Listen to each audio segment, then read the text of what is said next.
Let's recreate this school look.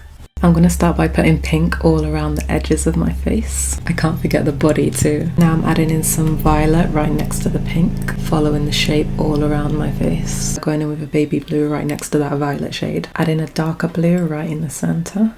I kind of look like a Teletubby. I'm using a white eyeliner pencil to mark out the shape that I'm going to draw over. Now I'm going over those white lines with some black face paint. Adding all the black details. Finishing off the black shading. Now I'm adding the white details. This is taking me a lot longer than I thought it would. I'm applying some lashes. I'm going to stack 2 pairs on top of each other. The second pair is going on because I want them to look really full and thick. Adding some mascara to blend my natural lashes in with the fake lashes. Adding the spike details. I'm sticking them on with eyelash glue. And right here. Okay, just adding the lenses. Who's ready to see the end result? Okay guys, here's the end result. Be honest, what do you think?